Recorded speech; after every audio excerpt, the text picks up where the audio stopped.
Welcome back, viewers, to the last segment of the fifth lecture for the online series of lectures on Introduction to Category Theory. So, I'm yet to state Proposition 1, which I was talking about in the previous segment. So, let me state the Proposition 1. First, Proposition 1. The statement goes as follows. Consider the diagram drawn below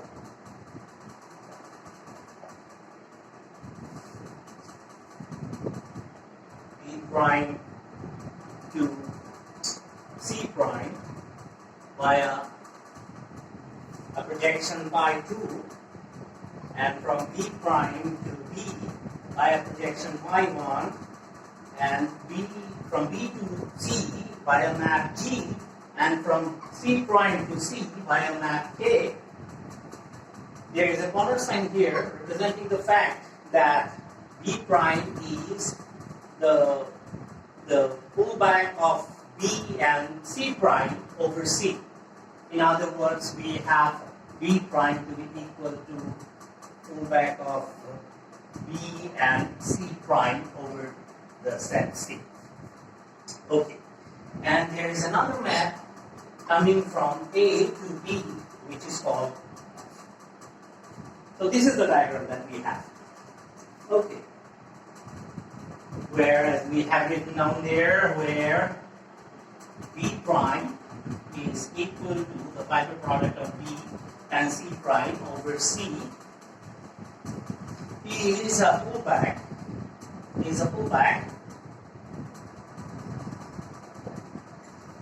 Then there is an isomorphism. We have to prove the existence of this isomorphism. There is an isomorphism.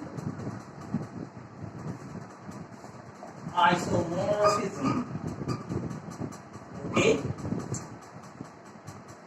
from this fiber product of A and B prime over the set B to the fiber product of A and C prime over the set C. So we have to establish this isomorphism. In other words, we have to explicitly state what this isomorphism is. Alright, so let's get started with the proof of this proposition.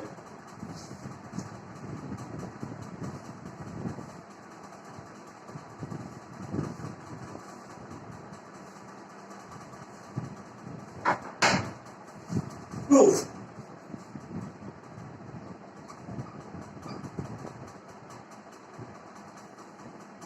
So, what are we trying to do? We are trying to provide this isomorphism from the fiber product of A and B prime, with B prime being equal to, that I've already written down, the fiber product of B and C prime over C, and this fiber product is over B.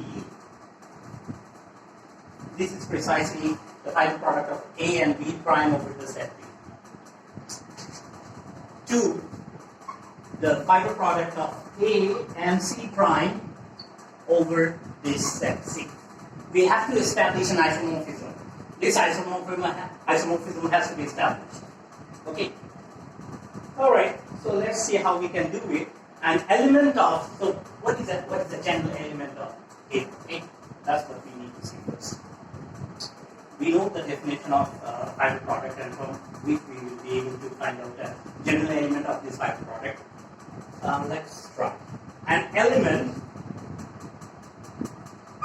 of this fiber product of A and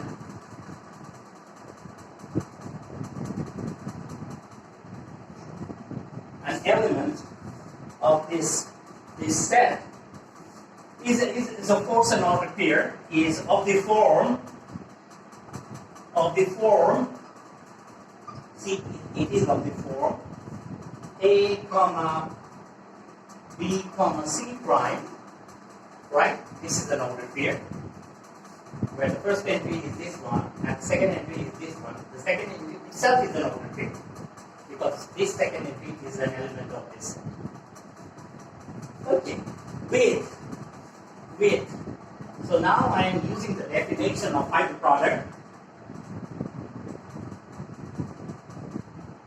which tells me that A must be in A.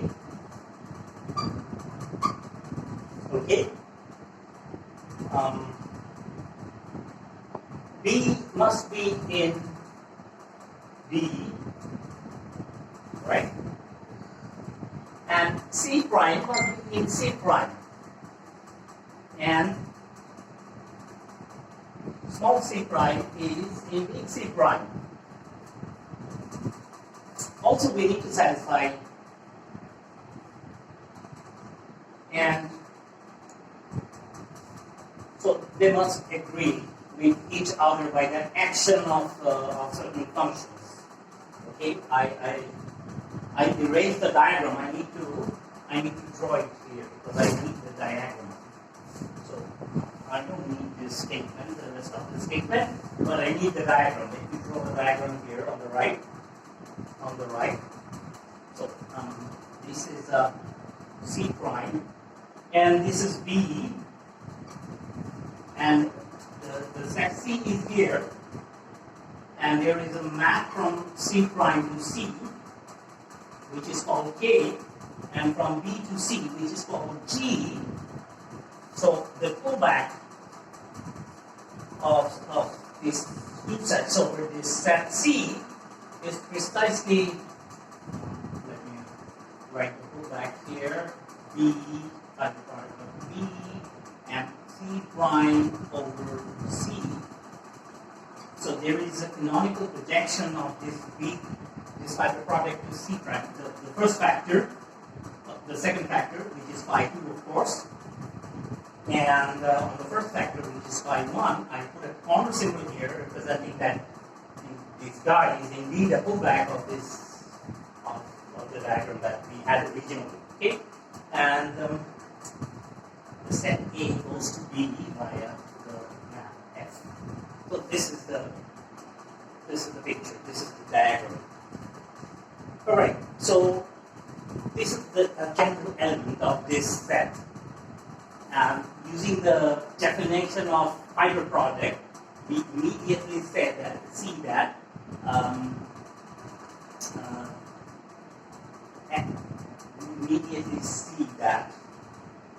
GB is an element of B.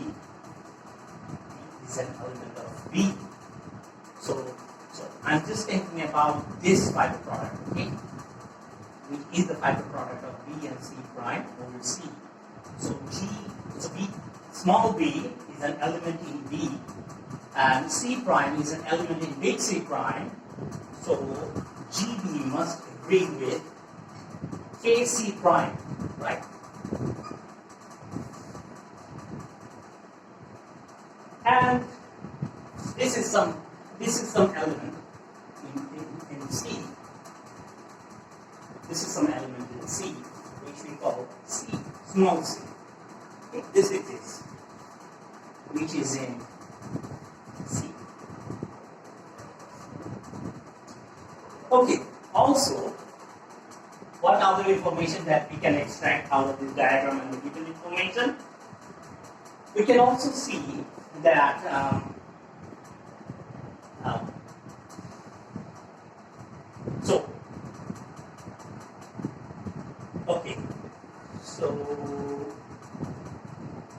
so an element here,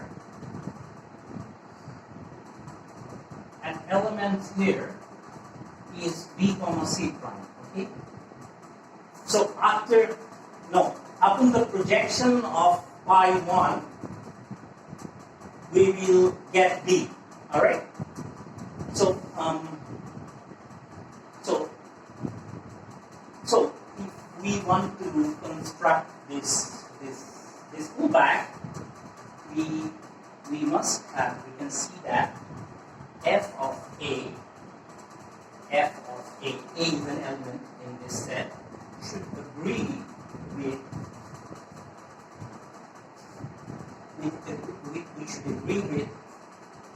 phi 1 acting on B comma C prime, which is an element of this fiber product, which is what? Projection of the first factor, which is B. Alright, now let us try to do one thing. So we have f of a is equal to b. So if we compose G with f, we get G composed with f acting on A is precisely GB. G acting on B. This is what we get from here. And GB, we already know that GB is equal to C from here. And which is of course a AC prime. Okay? So what do we have finally? We have that is we have G composed with F acting on A gives us AC prime, which is precisely equal to C in C. Okay? What does it mean? It means, so let me draw a picture. So we have this picture. So what is this? How can we go from A to C via the composed morphism, which is G composed with F? So now just think in terms of A, C prime, and C. Okay? So on one hand you have A and C prime, on the other hand you have C. And one path is G composed with F from A to C, and the other path is K from C prime to C. Now if we consider the fiber product of A and C over, A and C prime over C, okay? An element here should be A comma C prime because of this equality. Okay? Good. Therefore, the function or the isomorphism that we are looking for is sort of like this. Okay. So we want the general element from here, and we saw that the general element from this set is precisely of this type, and under the action of this, we should get an element here. So we should have this map to be equal to a map. This map acting on element here should give us A comma C prime. Okay. So now we have to prove that this is an isomorphism. This is our definition of the isomorphism. Okay? So we claim that this is the isomorphism. Now we have to prove that this is indeed an isomorphism. Okay. All right. So we put it in a box. This is our definition of this function. Okay.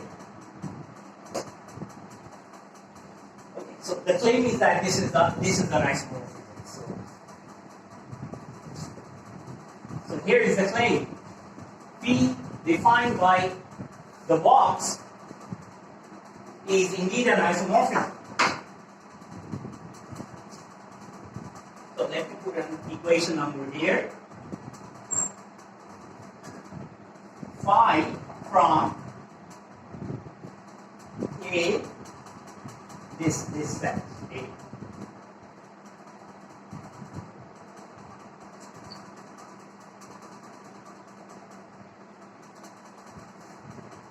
Okay. Yes. To the fiber product of P and C prime over C defined by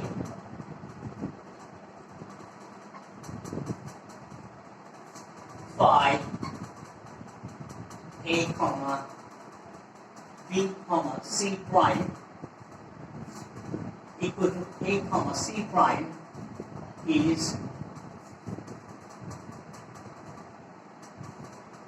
indeed an isomorphism. Indeed an isomorphism. So that's the claim. Okay, we need to prove it. So let's try to prove it. So how do you prove that a function is an isomorphism between two sets? We have to show that an inverse exists and the composition of the function with its inverse is the consistent identity function on the respective sets. Okay? Right. Explicit. So our proposed inverse is the following. We propose that psi from this set, the fiber product of A and C prime over C, to this fiber product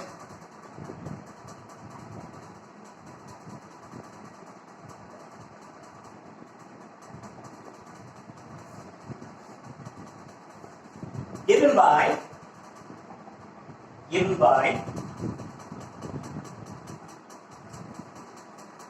psi A comma C prime is equal to A comma B comma C prime is the required inverse.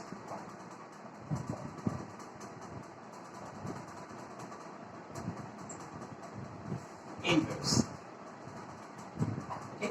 But before that, we need to verify that psi is a well-defined function first. That we need to do first. Let's try to do it.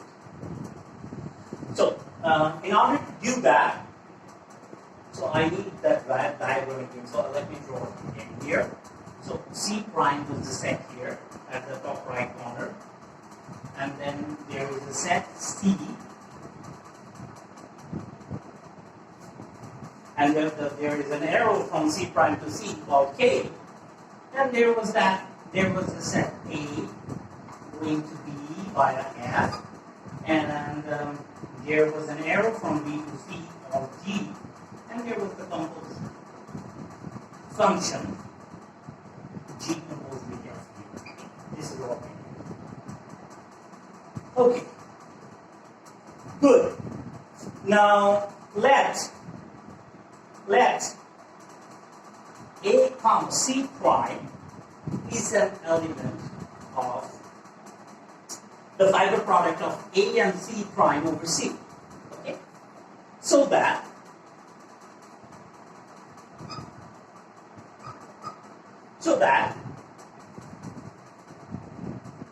this is an assumption, okay?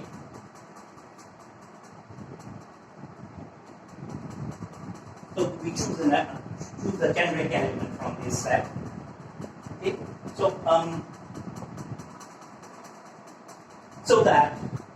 that G composed with F acting on A. So G composed with F is an arrow from A to C. So when we have an element from A, G composed with F acts on it and spits out that element of C that we take to be C, small c, and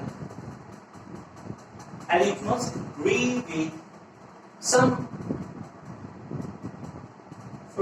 C prime in big C prime. Okay?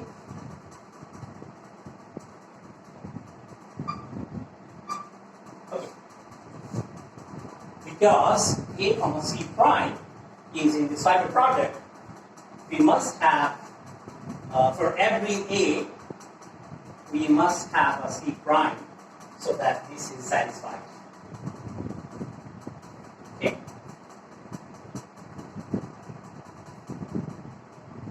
So A and C prime will be connected by this some C here.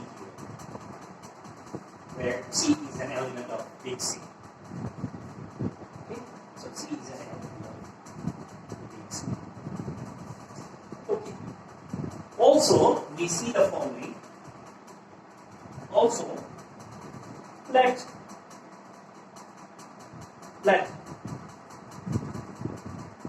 f of a equal to b in. So, well, a is an element of big A, and under the action of A, there must be an element, right, in B, such that fa is equal to b. So that G composed with fa equal to GB, right?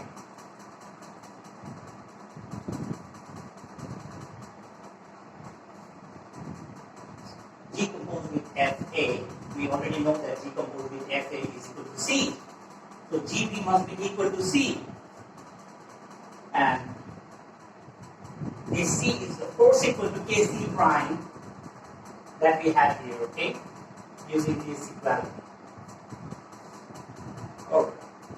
So what does it mean? So just think about B being here, B belonging to this big B, right? And B belonging to big B and C belonging to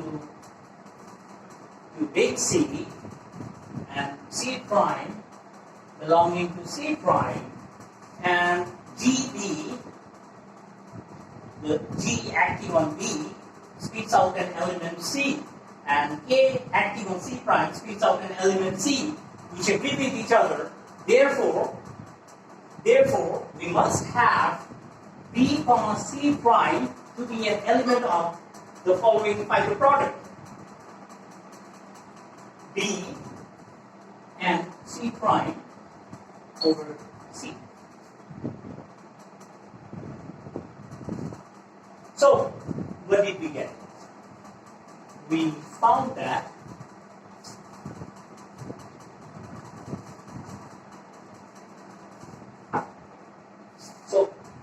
it's legitimate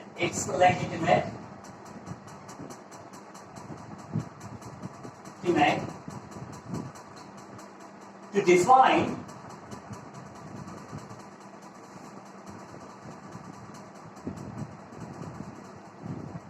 psi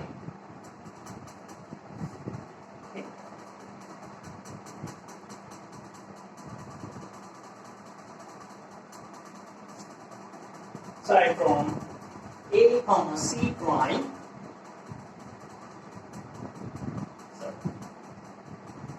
I should write in terms of sets first, then in terms of elements in the set. In this fiber product too, this big fiber product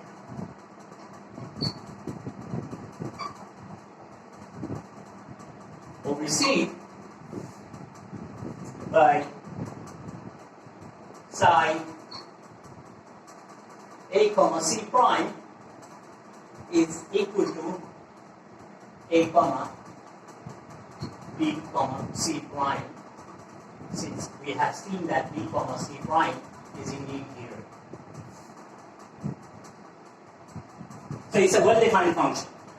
So we need to show that it's a well-defined function that we have done here. And let's check that psi is indeed, this psi is indeed an inverse of the phi that we proposed in the first place. Okay? So let's try to do that now.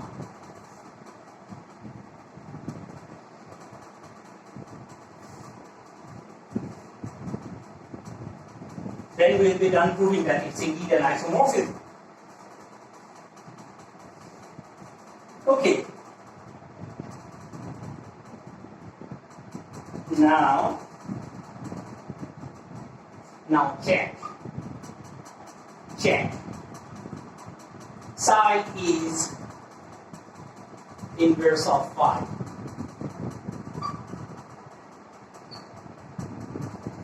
Okay? So let's do it. It's immediate. It's straightforward. Still, for the sake of completeness, I do it. Okay? Phi composed with psi. So where does it act on?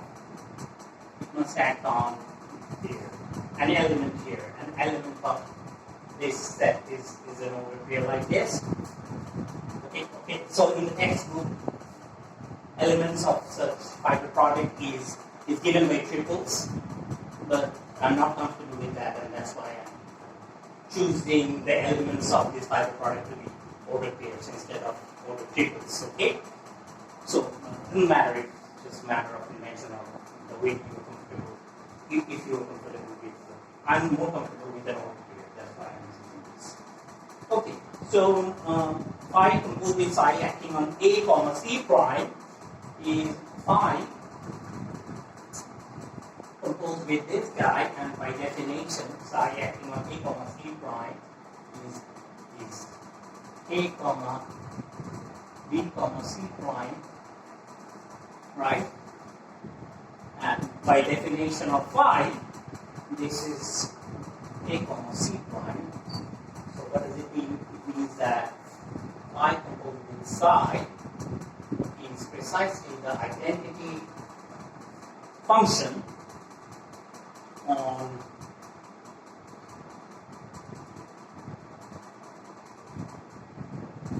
the fiber product of A with C prime over C. Okay? Good. Analogously, we do the same type of thing to show that psi composed with phi acting on an element like this is psi composed with, by using the definition of phi. This is psi acting on A comma psi prime, and by definition of psi, this is A comma B comma C prime. We immediately see that psi composed with phi must be the identity map on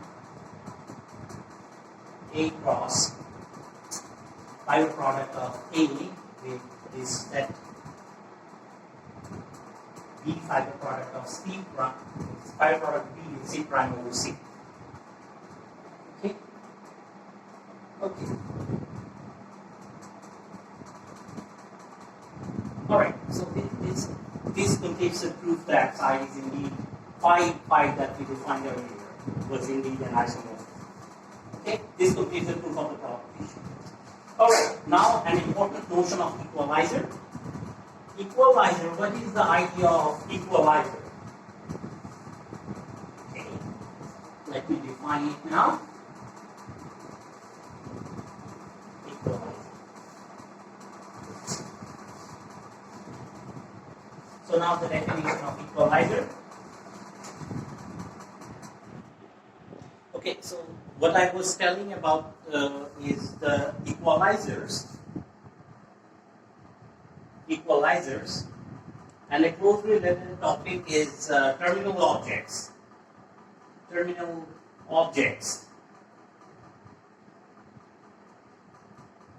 Okay, so let me define a terminal object first. A terminal object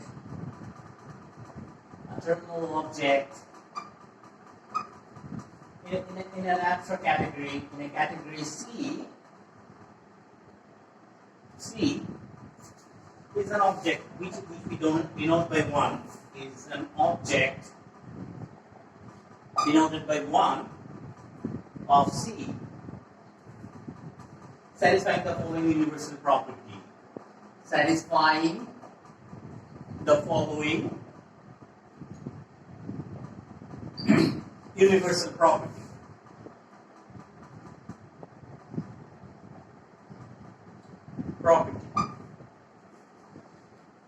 Let me write down the universal property enjoyed by a terminal object in the category C for every other object for every object X of C. There exists a unique morphism. There exists a unique morphism. So we are already familiar how to denote such a unique morphism with this sign, exclamation sign, from x to 1.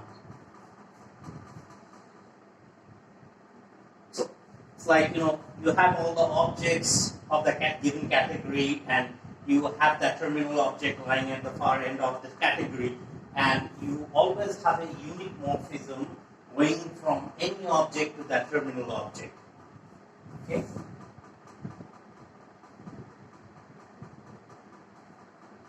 Alright.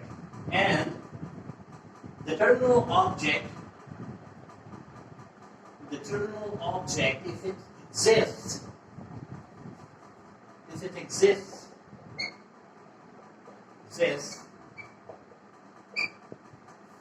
is unique up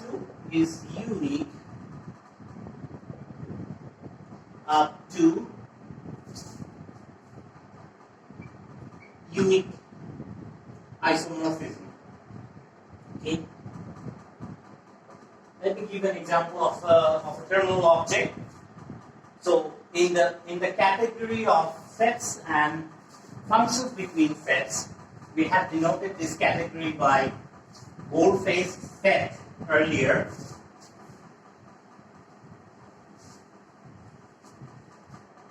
So in the category of sets and functions between sets, the terminal object is any one-point set. Okay? So if you take any one-point set, it is going to act as a terminal object in this category. Okay, and it's obvious that if you take any one-point set, these one-point sets are all connected with each other by unique isomorphism. Okay. So that's the notion of terminal object. Now we define equalizer. Okay. Suppose one is given two parallel levels. Suppose one is given two parallel arrows.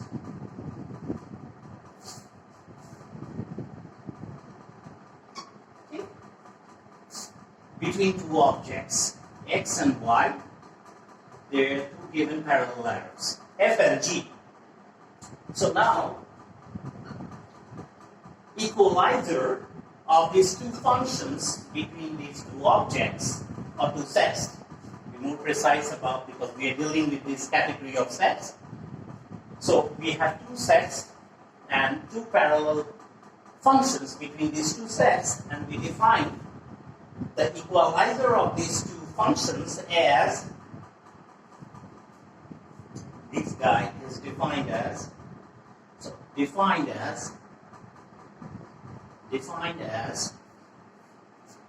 equalizer of these two functions is of course a set,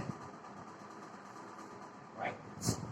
We only take those elements of x on which these two functions agree with each other. Okay? So that f of x is equal to g of x. So we only choose. Let me remind you that we don't take all the elements of big X. We only choose those elements on which these two functions agree with each other. This is precise. You can see that this is obviously a subset of this big X. So equalizer of these two functions is clearly a subset of this set X. Okay. And this is defined, and it makes sense. It will actually make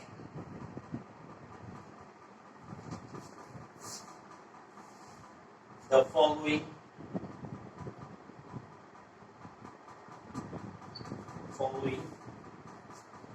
diagram commutative. How? What is that diagram? Equalizer of these two functions going to x by a canonical inclusion map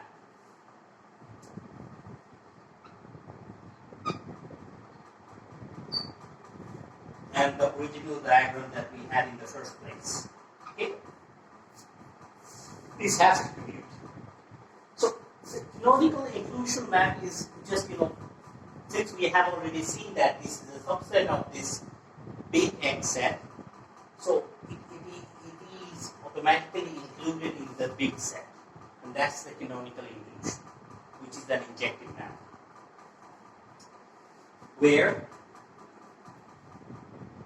put a comma here, where is the canonical inclusion map. This is the canonical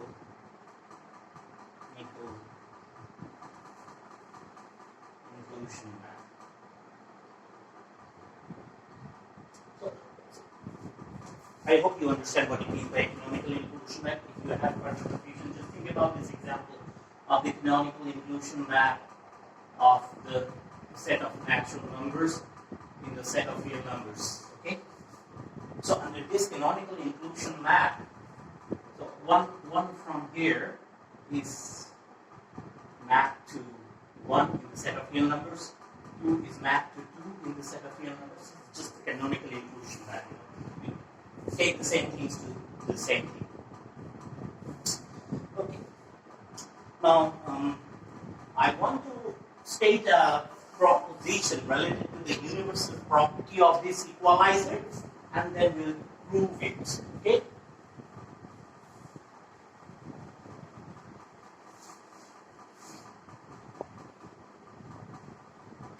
Let me state it first, and then I'll prove it.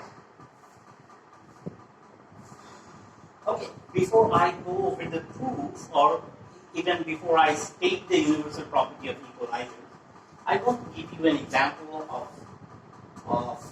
an equalizer. Okay? Say you have this function from the set of real numbers to itself. You have this x-axis and y-axis, function of one variable. Okay? You have two odd functions, one given by x cubed, f of x equal to x cubed, which is an odd function. We have another odd function given by f of x is equal to x. So they are both functions from R to itself. Okay? Let me call it G. So this is f and the other one is G. Okay? These are two functions. Right? So we can write like this. Two parallel arrows, f and g, where f is given by f of x equal to x, and g is given by gx equal to x cubed. Alright? So what will be the equalizer of these two functions in this case? So we'll just take those. So they don't need to be the same in general, but in this case they're the same. And equalizer of f and g would be a subset of R on which these two functions agree with each other. And what are those? In this case, those are these 3 points, right? On which these two functions agree with each other. So equalizer of f and g is this set of 3 numbers, okay, of R, minus 1, 0, and 1, right? Because on which x equal to x cubed, right? X cubed minus x is equal to 0, meaning x times x squared minus 1 is equal to 0. The solution being 0, 1, and minus 1. Right? Okay, so this was an example of an equalizer. Very simple example. Now let me go over to the statement of the proposition. Proposition 2.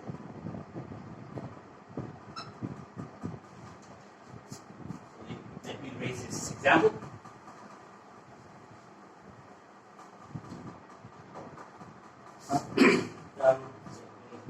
Name the proposition by the universal property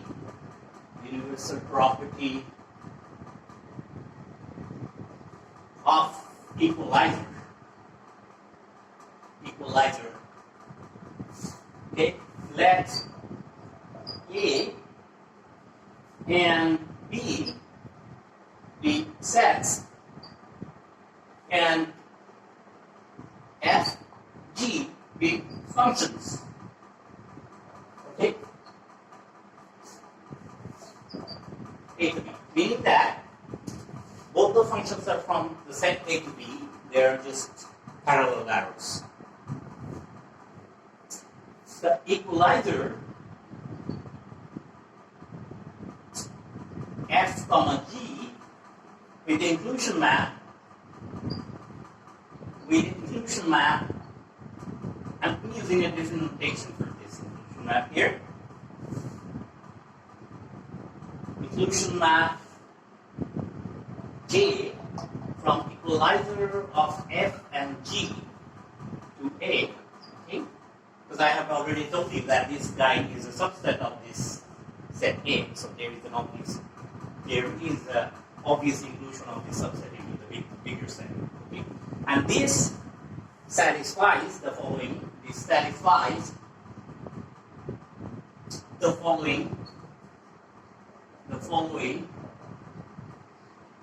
universal property. Universal property. What are those? The first one being f composed with j must be equal to g composed with j, which was the commutative diagram that we had in the first place. Okay? And the proof of this is pretty simple. Go over it in a while. Alright. And the second one, for every set T and every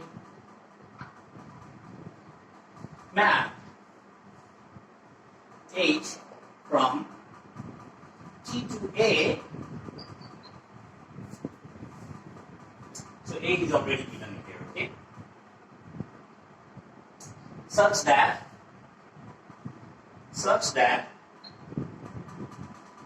F composed with H is equal to G composed with H. So it will be clear when I draw the diagram.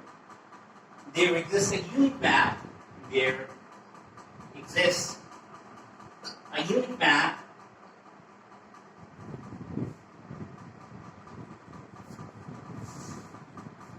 K from B to equalizer of F and G such that the following diagram commutes, such that the following diagram commutes.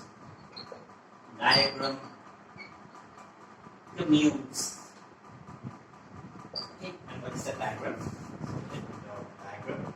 So this diagram that we had earlier, equalizer of F and G is included by this canonical inclusion map into the bigger set A, and we had this.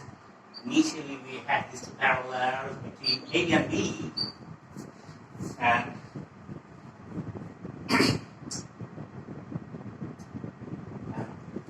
for every set T, and that set is up here, and every map from T to A, this map H is here, such that this diagram moves, meaning that F composed with H will take T to be F composed with H, and the other part from T to B is G composed with H, right? And they have to agree with each other, meaning that this part is the commutative diagram we claim.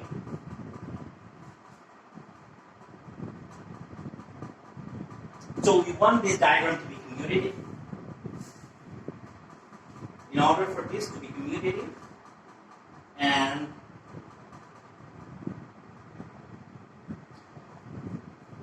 we also want a map, a unit map from T to the equalizer of F and G. There exists a unit map. Just denote this map with K. Okay? And we want everything commute with each other, right? So we want the entire diagram to commute So in other words, here, if this triangle, we have already said that this solid arrow part commutes, and now we say that everything commutes, so that this triangle also commutes. That is, J composed with K is equal to H. This triangle commutes. J composed with K is a path from T to A, and there is another path from T to A which is H. They have to agree with each other. Okay. So this is the universal property of equalizer. So we are going to prove the uniqueness and leave the existence as an exercise for you. Okay. So let me prove.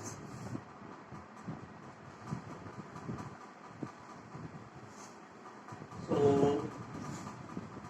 the proof of the first part is pretty simple. It's obvious. The first one. Okay. So proof. So F composed with J is equal to G composed with J is obvious. Is immediate. How? So you just choose an element A. Choose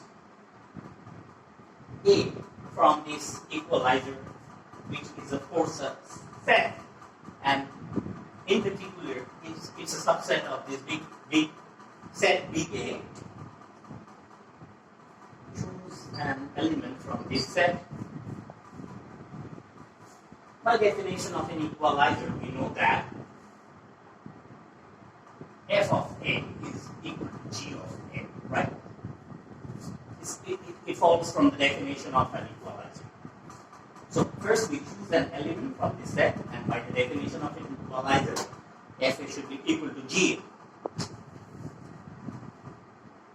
And since J is an inclusion map,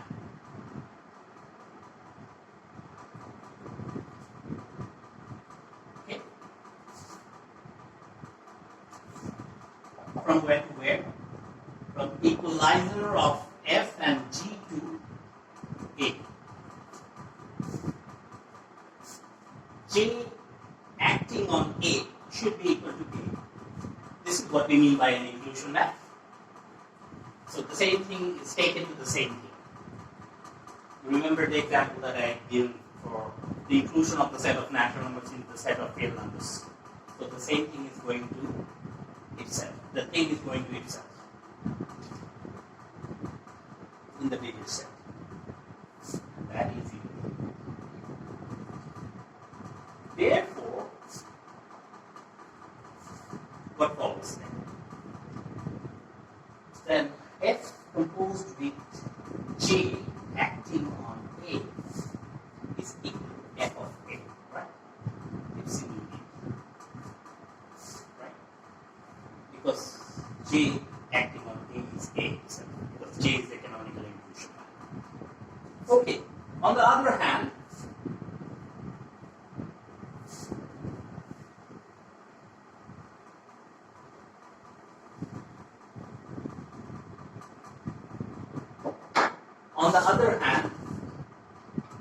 on the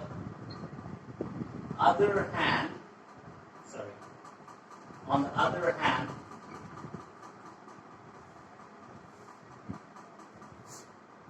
G composed with J acting on A is equal to GA, because J is the canonical inclusion. And of course FA agrees with GA from the definition of an equalizer, so that we must have F circle J acting on A is equal to G circle J acting on A. Since A was an arbitrary element in this set of equalizers, F composed with J must agree with G composed with J. Okay? Meaning that this diagram means that we had in the beginning of the definition of equalizer. Okay.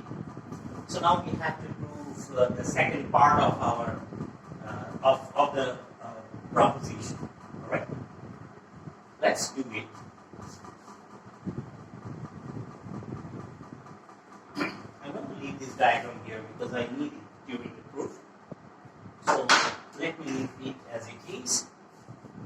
uniqueness of the map K. So this is the map K. This dotted arrow. So uniqueness of the map K. So okay, before proving uniqueness, I assume its existence, and following uniqueness, we are going to prove its existence. So it's a very common practice in mathematics. So those who are familiar with proofs of abstract algebra and geometry know that are familiar with the fact that this way we prove many things. We first prove the uniqueness and then we prove the existence. And that way we prove everything. Alright? So, we assume the existence before proving uniqueness, and then after proving uniqueness we prove existence. That way. Okay, so uniqueness of the map K from T to equalizer of F and G. So J is the canonical inclusion map from the equalizer of F and G to A, right? This is the canonical inclusion map. Is the inclusion map so that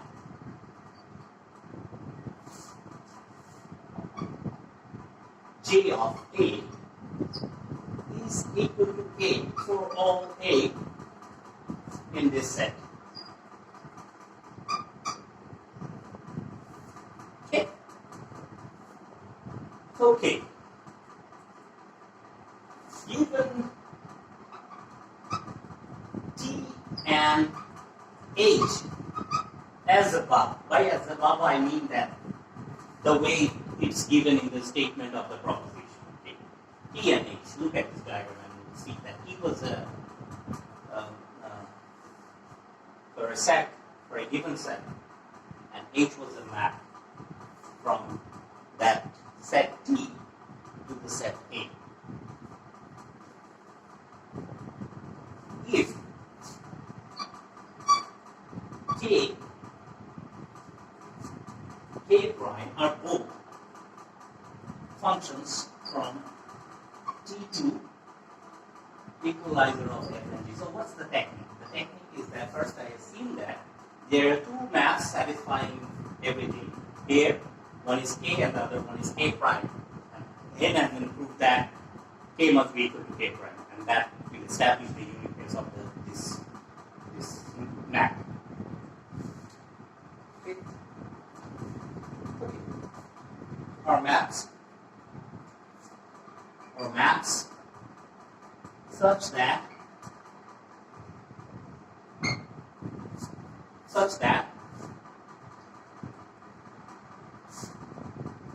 J composed with K. What is J composed with K?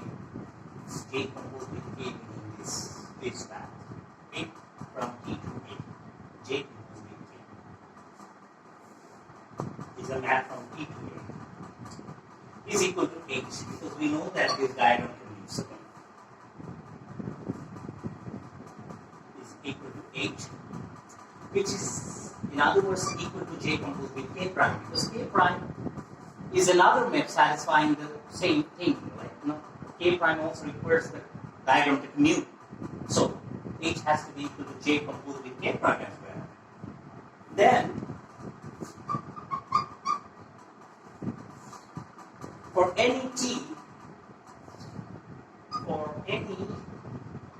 element T in this set T, one must have, or one has.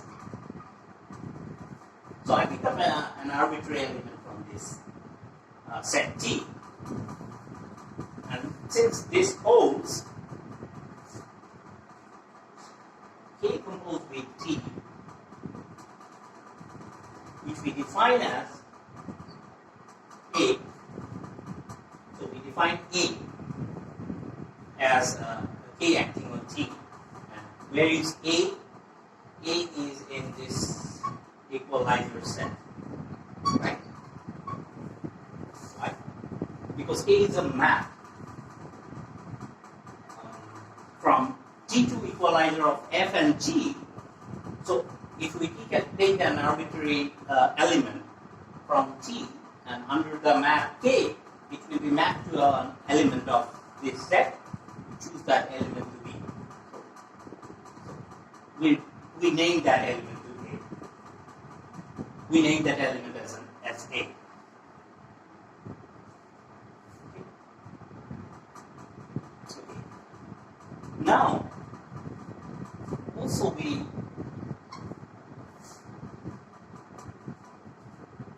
see that K prime acting on T, the same element of this set T, under the action of K prime, the other map, okay, results in another element A prime in equalizer of F and G, right? So we choose them to be different. If we end up proving that A is equal to K prime, that will establish the fact that A is indeed equal to K prime. That's what we are going to do. Okay. What we get then? Let me erase these opening lines of the proof of the second part. Then we get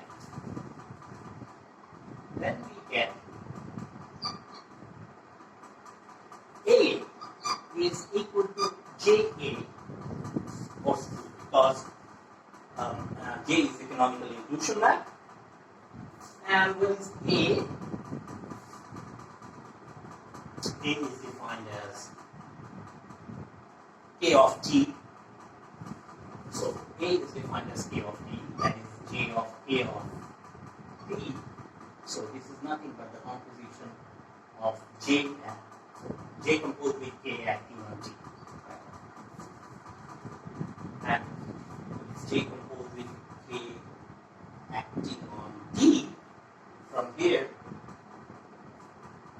J composed with K acting on T is precisely HT.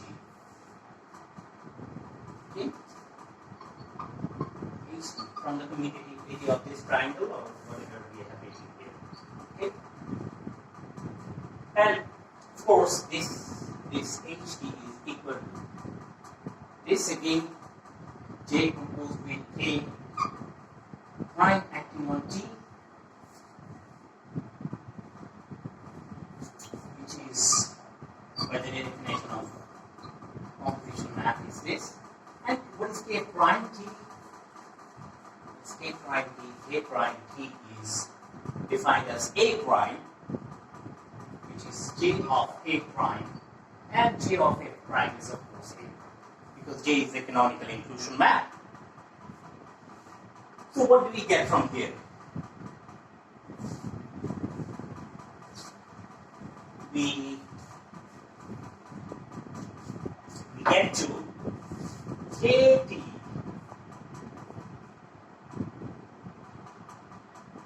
so we get A is equal to A prime, right? This is what we wanted. But KT is equal to A, and we have proved that A is equal to A prime, where A prime was defined as K prime T. What does it mean? So T was an arbitrary element of this set T, meaning that for any element T, we must get KT to be equal to K prime T, meaning that these two functions must be equal, which proves the uniqueness of this map K.